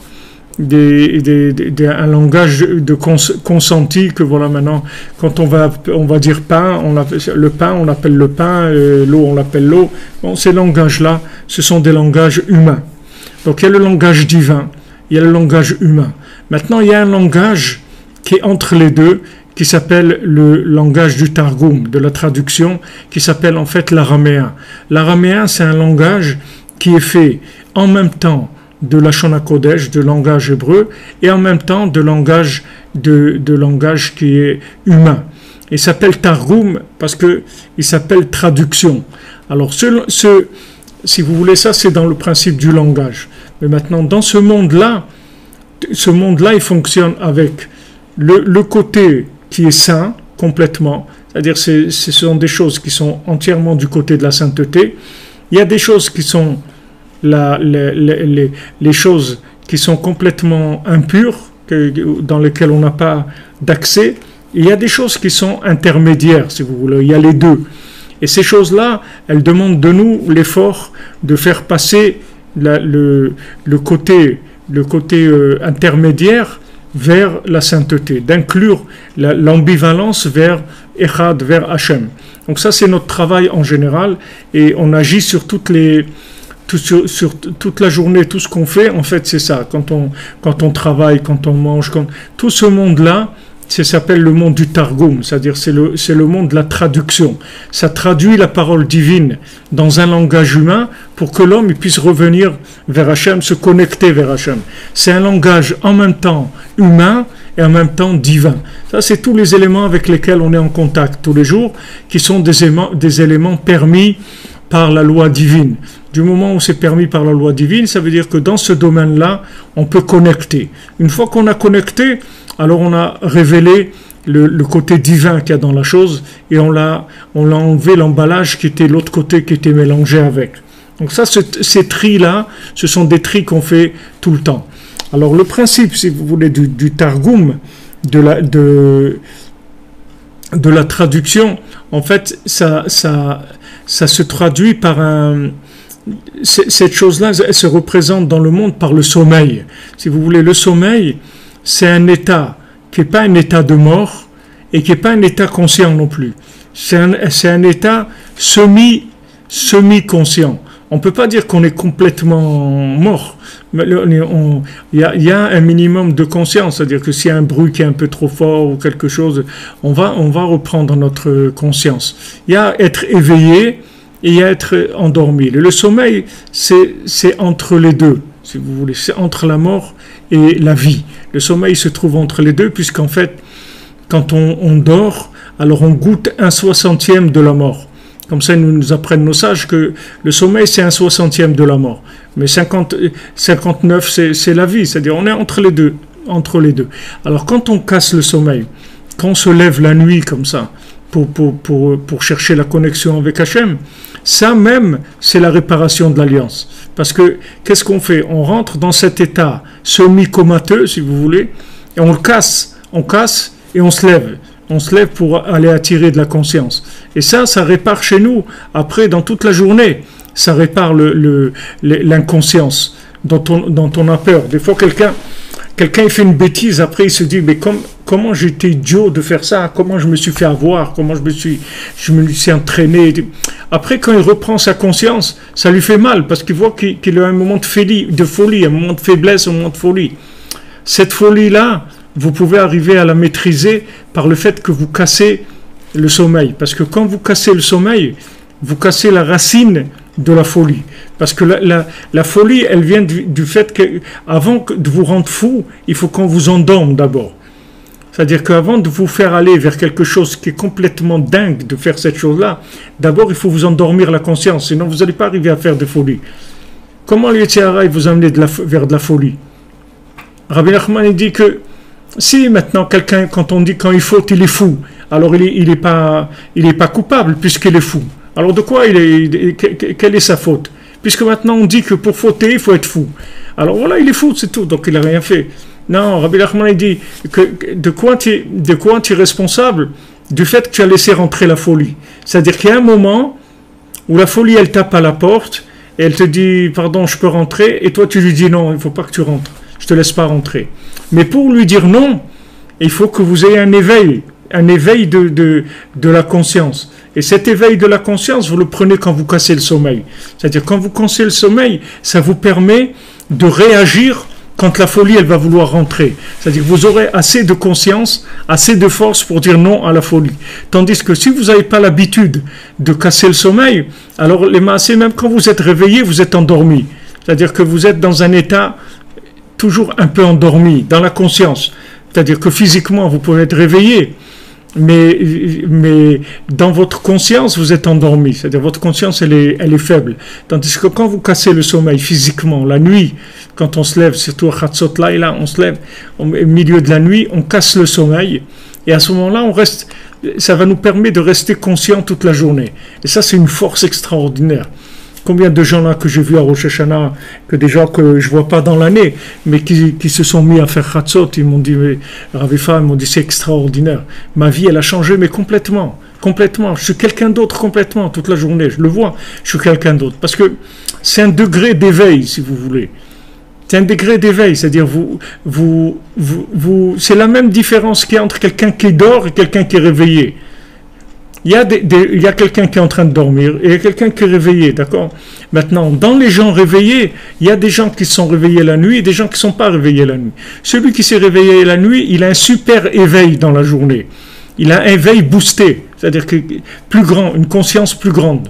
Et cette conscience-là lui permet de circuler et d'éviter les infractions, c'est-à-dire plutôt les injections de folie. Vous voyez. Ça évite à la folie de rentrer. Il la repère tout de suite, il arrive à s'en débarrasser. Tandis que celui qui est à moitié endormi, il ne se rend pas compte, il se rend pas compte tellement de ce qui se passe, etc. Quand quelqu'un est en train de dormir dans un train ou un truc, et il y a un voleur qui vient, il lui prend son sac, et il est à moitié endormi, il ne se rend pas compte, il sent qu'il y a eu un peu de bruit, mais pas assez pour, etc. Il n'arrive pas à réagir. Vous voyez.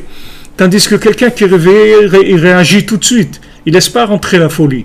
Donc à cet endroit-là, c'est là où elle est la responsabilité. Donc en fait, la seule responsabilité qu'on a, c'est pas de mettre la folie dehors, c'est de se mettre en état de pouvoir mettre la folie dehors. C'est-à-dire que quand on se lève la nuit, alors on a un état d'éveil où on peut se battre contre la folie pour pas qu'elle rentre en nous. On dit non, ça je veux pas, et tout. Mais comment, regarde, je veux pas, c'est tout. Je veux pas que ça rentre chez moi, c'est tout. Cette folie-là, elle rentre pas chez moi. Mais cette force-là, je la prends quand je casse le sommeil. D'accord? Ça, c'est le principe que je voulais vous dire du Targum, qui s'appelle monde de la traduction, monde ambivalent, qui est en fait un monde somnolent. Si vous voulez. Il est somnolent. Targum, ça veut dire somnolent. C'est-à-dire qu'il est dans de la traduction. Traduction, ça veut dire que il y a l'esprit de la chose, mais c'est traduit dans une autre langue. C'est pas la forme, elle n'est pas sainte. La forme, elle est, si vous voulez, elle est profane, la forme. Mais l'esprit, il est saint, qui est à l'intérieur. Il y a les deux. C'est somnolent. Alors que la langue sacrée, c'est l'éveil total, et la langue profane, c'est le sommeil total. Et entre les deux, il y a ce langage-là qui s'appelle l'araméen, qui est le Targum. Donc, c'est pour ça que le Kohen Gadol, c'était obligé qu'il soit marié. C'est-à-dire, on pouvait pas, un Kohen Gadol, il ne peut pas être Kohen Gadol s'il n'est pas marié. Impossible. Parce que celui qui n'est pas marié, il a un problème dans l'alliance, puisqu'il n'a pas la connexion avec sa moitié.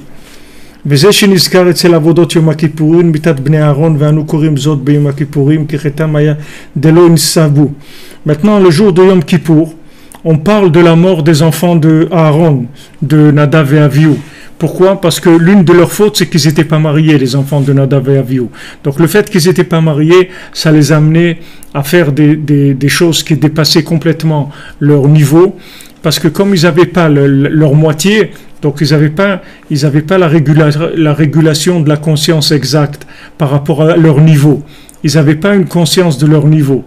Donc ils ont amené de l'encens alors que c'était pas du tout ni le moment, ni pour eux, ils ne devaient pas faire ça. Mais comme ils n'étaient pas mariés, ils n'avaient pas ce conjoint pour amener la conscience véritable des choses. Donc ils ne pouvaient pas rentrer, ils ont voulu rentrer dans un endroit saint.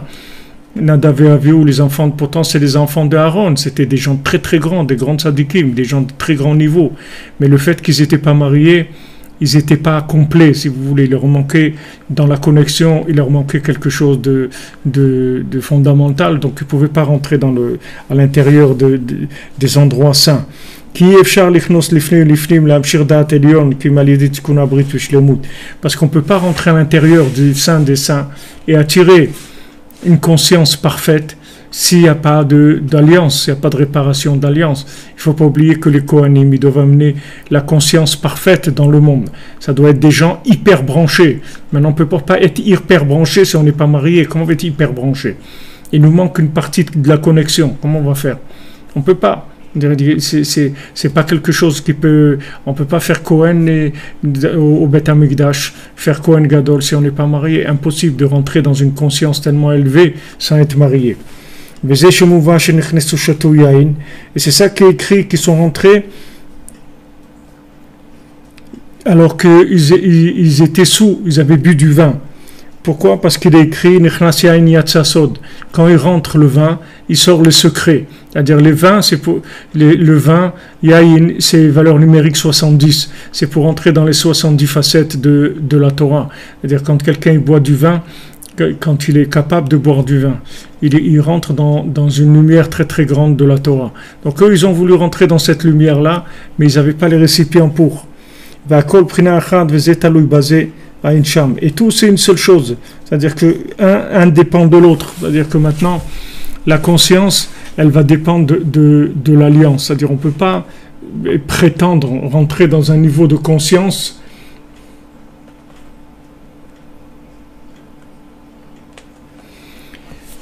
on ne peut pas rentrer dans un niveau de conscience élevé s'il n'y a pas alliance. Donc, comme toujours, c'est-à-dire chercher le shalom, chercher le shalom baït, chercher le shalom avec soi-même, chercher le shalom avec Hachem, chercher le shalom avec le tzaddik, c'est-à-dire être en paix. Être en paix, c'est pour permettre la communication. C'est pour ça qu'on cherche à être en paix. On ne cherche pas à être en paix pour rester seul. C'est sûr que c'est mieux d'être en paix que d'être en guerre, mais ça c'est pas une paix de communication, comme c'est écrit pour Yosef que ses frères ils étaient le yorlou le dabro le shalom, ils pouvaient pas parler avec lui en paix, c'est-à-dire que le maximum c'est qu'ils lui faisaient pas la guerre avant, c'est-à-dire avant qu'il décide de le tuer, mais au maximum ils le supportaient comme ça, mais il n'y avait pas vraiment de communication entre eux. Alors que si ils avaient fait l'effort de parler avec lui, d'avoir une discussion tous les jours avec lui, ça leur aurait permis de pouvoir le connaître en se branchant à lui. Ils l'auraient connu, ils auraient évité les catastrophes qu'ils ont faites. Et quand je me suis rapproché de Breslev avec le Rav Besançon, chéri, je le reçois Shlema, Israël Yitzhak Ben Fortuné. Quand je me suis rapproché de Breslev et qu'on a été voir le Rav Levi Yitzhak, le Rav Besançon, le cher Rav Levi Yitzhak, Rav Yitzhak, il nous a dit il faut que vous parliez de Rabbeinu tous les jours. Tous les jours, il faut parler du Rebbe. Tous les jours, il faut parler du Rebbe. Parce que de parler du Rebbe, c'est pour entretenir l'alliance. Parce que c'est pour pas tomber dans le problème de Moshe Rabbeinu qu'ils ont dit il est mort, ça y est, Moshe Rabbeinu il est mort. Si maintenant, comme quelqu'un dit bon, l'affaire elle est morte, on n'en parle plus, je ne veux plus en entendre parler, c'est mort, c'est terminé, mort et enterré, on n'en parle plus, d'accord? Donc vous voyez que la parole, ça entretient la vie de la chose. Quand on ne parle plus de quelque chose, ça veut dire qu'on ne veut plus que cette chose elle vive. Ni en nous, ni dans notre mémoire, ni nulle part dans notre vie, on ne veut plus en parler. Vous voyez des gens qui ont passé des choses très difficiles, Hachem Ishmor, comme la Shoah et tout. Combien de gens, ils ont jamais voulu parler de ce qui leur est arrivé dans les camps et tout. Ils ne voulaient pas parler de ça. Parce qu'ils voulaient que ça meure en eux, c'est-à-dire cette horreur-là et tout, ils voulaient l'oublier. Des fois, après des années et des années, ils ont commencé à en parler, mais au début, c'est très très difficile d'en parler parce que quand on en parle, on fait revivre la chose et c'est difficile. Mais des fois, quand on a eu des chocs, des problèmes et tout, d'Afka, c'est là où il faut en parler précisément. Parce qu'en parlant, on va pouvoir commencer à réparer. Parce que, qu'est-ce que c'est un choc, si vous voulez? C'est une cassure d'alliance. C'est ça le choc. Le choc, c'est une espèce de caillot, si vous voulez, qui se met dans un circuit énergétique dans le cerveau et qui fait que l'énergie elle passe plus. Il y a un blocage. Ce blocage-là, il est venu que la personne elle a eu un choc à un moment. Peu importe, un choc affectif, émotionnel, de quelque chose qu'elle a vu, qu'elle a entendu, qu'elle a vécu, il y a un choc. Ce choc-là, il bloque la communication. Donc quand on parle de cette chose-là, on débouche, si vous voulez, la tuyauterie, c'est-à-dire on débouche la canalisation, là. On débouche le circuit. Le circuit peut se remettre à fonctionner normalement, petit après, on retrouve une vie normale. Donc c'est extrêmement important d'en parler. Mais bien sûr, c'est d'en parler avec Hachem, c'est pas en parler avec des gens, parce que surtout des problèmes qui sont intimes, des choses qui sont très délicates, il faut parler avec Hachem. Parler avec Hachem de ces choses-là, les exprimer de tout cœur, et vous verrez que ça répare tous les traumatismes, tous les problèmes, parce que, comme on a vu ici, tous les problèmes, c'est que des problèmes d'alliance. Donc, ce qui nous entoure, si vous voulez, tout le monde qui nous entoure, c'est pour créer le SCRA, il vient nous créer des chocs, si vous voulez. Que ce soit, des fois, ils disent, voilà, attention à des images choquantes, des situations choquantes, des films choquants, des trucs, pour créer des traumatismes dans l'individu. Parce qu'il y a des choses qu'on ne peut pas vivre, qu'on ne peut pas voir, qu'on ne peut pas entendre, c'est trop fort pour nous. C'est-à-dire, soit que ce soit des choses même dans la sainteté, comme les enfants de Nadav et Avihu, quand les enfants de Aaron, Nadav et Avihu, de rentrer dans le Kodesh Kodashim et d'amener de l'encens, ils ne pouvaient pas. Ce n'était pas leur niveau du tout. Donc quand quelqu'un rentre là-dedans, ça lui crée des chocs terribles et des traumatismes. Ces traumatismes, ça lui bloque le cerveau. Et quand le cerveau est bloqué à des endroits, les énergies ne circulent pas. Donc ça donne des dysfonctionnements, si vous voulez, au niveau de l'individu. Alors vous pouvez tout réparer par la parole. Tout réparer. Parce que la parole, elle va rétablir l'alliance. Et quand vous avez rétabli l'alliance, vous avez rétabli la vie, vous avez rétabli la conscience, et vous pouvez y aller tranquillement. C'est fini. Sachez que tout, Rabbi Nachman dit, tout, vous pouvez le réparer avec votre bouche. Tout. Seulement, il faut y mettre le cœur, il faut y croire, et il faut y aller, il faut parler avec Hachem, il faut lui exprimer, du regarde Hachem, j'ai ça. Une fois le Rav Shik Alav Shalom, il avait raconté qu'il était une fois au côté la Maravi, au mur, et il a vu quelqu'un qui était devant le mur, qui priait, il me demandait à Hachem de le soigner parce qu'il avait mal à la dent. Alors, il était devant le mur et il montrait à Hachem la dent. Il disait, tu vois Hachem là, tu vois là en haut là, tu vois là, et ben voilà, là j'ai mal. Alors s'il te plaît Hachem, on voit le mal dedans. Mais ce Rav, quand il a vu cet homme-là, il a vu qu'un homme qui était tellement convaincu qu'Hachem il était là en train de l'écouter, que vraiment il voulait montrer l'endroit exact, précis où est-ce qu'il a mal. Ça veut dire que, si vous voulez, plus vous êtes précis dans votre prière, plus vous la détaillez, plus ça veut dire que vous y croyez. Maintenant, si vous y croyez pas, vous allez faire des grandes lignes, comme on dit, des grandes tirades, des grands discours. Mais les grands discours, c'est pas, je veux dire, quand on a un problème, on parle du problème dans les détails. On ne parle pas du problème si quelqu'un, Chas v'Shalom, il est malade, il ne va pas chez le médecin, il ne dit pas je me sens pas bien. Il dit alors, ben voilà, je me sens pas bien. Quoi, tu te sens pas bien? Qu'est-ce qu'il y a? Alors il dit voilà, j'ai des trucs, mal à la tête, j'ai ça. Ok, il rentre dans les détails s'il veut qu'on le soigne.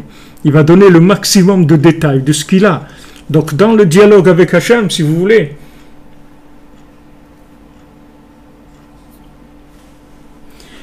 dans le dialogue avec Hachem, vous rentrez dans les détails au maximum. Et c'est sûr que vous dites, que c'est dur à exprimer. C'est normal. C'est normal. Il y a des choses que c'est très très dur à exprimer. Pourquoi?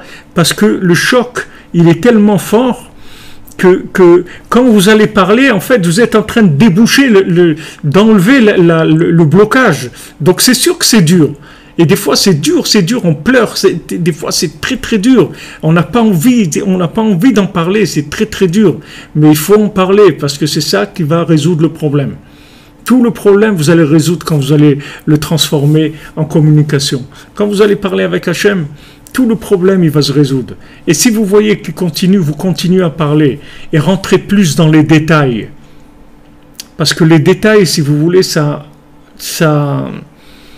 émeut plus. C'est-à-dire, plus vous allez rentrer dans les détails, plus ça va être émouvant.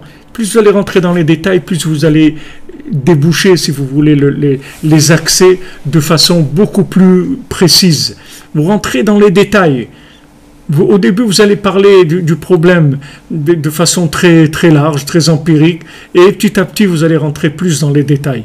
Quand vous rentrez dans le détail, vous allez voir que ça va vous faire énormément de bien. Énormément de bien. Vous allez être soulagé. Vous allez soulager comme s'il y avait une tuyauterie qui était bouchée depuis des années, comme ça, et d'un coup, ça s'ouvre, et ça y est, tout circule, et tout, ça y est, on se sent bien, on est débarrassé de la chose. On s'est débarrassé de la chose. Donc ça, si vous voulez, c'est Yom Kippour, c'est-à-dire l'alliance, on répare l'alliance, on va rentrer dans un jour où il y a une réparation de l'alliance, et ça va blanchir toutes nos fautes, c'est-à-dire ça va réparer tous les séquelles qu'on a pu avoir dans notre vie, des chocs qui sont arrivés, des choses, chacun il est passé par des choses terribles dans ce monde, ce monde-là il n'est pas facile, mais bon Hachem, il y a des moyens de réparer. La réparation c'est l'alliance, c'est tout. C'est pas difficile de réparer en parlant, c'est tout, en parlant avec Dieu. Vous prenez le temps tranquillement d'en discuter avec Dieu, avec tout votre cœur, le plus que vous pouvez mettre de votre cœur et le plus de détails possible. Parce que le fait que vous allez ramener des détails, c'est ça qui prouve la foi que vous avez dans le discours, dans le dialogue avec Hachem. Vous voyez, quand quelqu'un il raconte quelque chose en détail, ça veut dire que vraiment il est très, très, très ému, si vous voulez, par la chose. Il est très marqué par la chose. Il va vous donner beaucoup de détails. Mais quand quelqu'un il vous raconte quelque chose comme ça, en large, quelque chose de large, ça veut dire, bon, il ramène l'idée, mais il est pas vraiment, il vit pas vraiment la chose. Donc sachez que plus votre discours il va être détaillé, plus ça veut dire que vous avez la émouna bémet.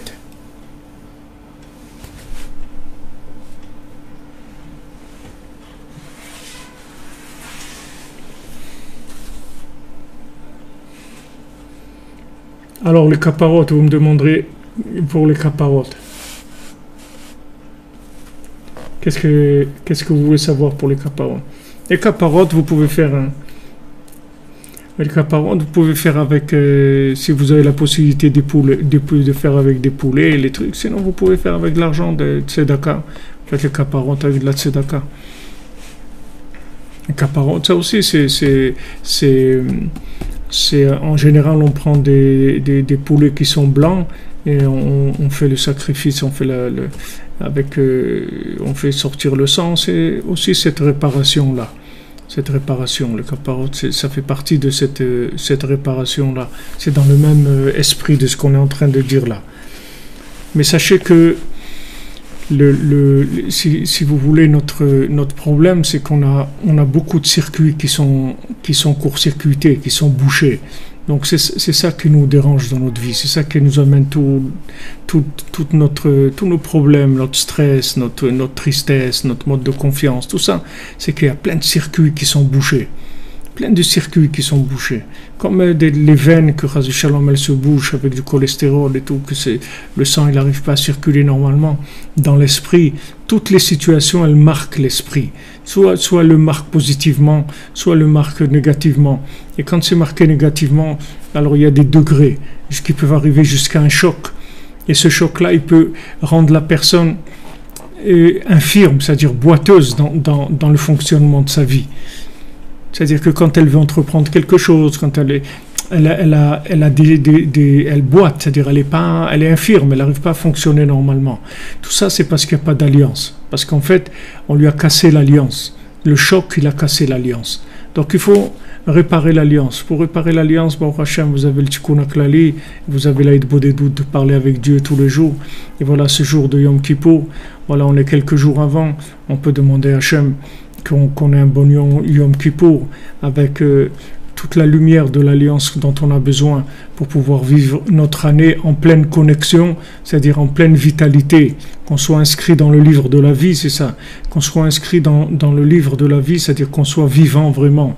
Vivant, ça veut dire connecté. Mort, ça veut dire déconnecté. Vivant, c'est connecté. Être connecté dans ce qu'on fait, dans ce qu'on vit, dans sa famille, dans son travail, dans ses amis, à l'extérieur, dans sa nourriture, dans ses vêtements, dans tout. Être connecté, vivre. Même quand vous portez un vêtement, vous pouvez avoir de la joie de le porter tout le temps, de la vitalité de le porter, parce qu'il est connecté. Ce que vous avez, c'est des éléments connectés. Donc tout ça, Bezrat Hashem, on peut réparer le jour de Yom Kippour par l'essence même du jour. C'est pas nous qui allons faire grand chose. Nous, on va faire ce qu'on peut, c'est-à-dire jeûner ou faire chacun ce qu'il peut faire. Mais l'essence du jour, elle va rétablir la connexion, et c'est ça qui répare toutes les fautes. Réparer toutes les fautes, ça veut réparer tous les chocs qu'on a pu avoir qui nous ont déconnectés. Parce qu'à force d'avoir des circuits qui sont bloqués, la personne elle est déconnectée. Il faut reprendre la connexion, donc être branché Bezrat Hashem et continuer l'Aïd Bodedout, le Chatzot, le Tikkun HaKlali, Yom Kippour Bezrat Hashem. Alors chez Shabbat Shalom Bezrat Hashem et Gmar Chatima Tova, que de bonnes nouvelles. Dimanche matin, je ne pourrai pas faire court parce que je serai Bezrat Hashem de retour vers Yerushalayim. Donc si je peux, je vous fais un petit coucou de l'aéroport. Et sinon, on se retrouve Bezrat Hashem lundi à midi pour le cours. On continuera normalement sur la Torah Vav, parce qu'on a fini avant Yom Kippour, et si on n'a pas fini, de toute façon, on reprend notre Seder normal de la Torah 52 dans le côté Moharan. Alors, merci à tous et à toutes. Une bonne continuation. Merci de votre présence, de votre soutien, de votre participation. Et voilà, je vous souhaite tout ce qu'il y a de meilleur. Voilà, depuis ici, à côté de Rabbi Nachman, que je sois votre porte-parole ici pour demander tout ce qu'il y a de meilleur pour vous dans tous les domaines, Bezrat Hashem, que vous ayez cette connexion, cette tranquillité, cette paix intérieure, la santé, de la parnassa, des ivugim, des enfants, Eretz Israël pour ceux qui veulent, et surtout de la connexion tzaddik, que de ça va dépendre toute la bénédiction de chacun et de chacune. Alors, Gmar Chatima Tova, que des bonnes nouvelles les amis. Merci pour tout.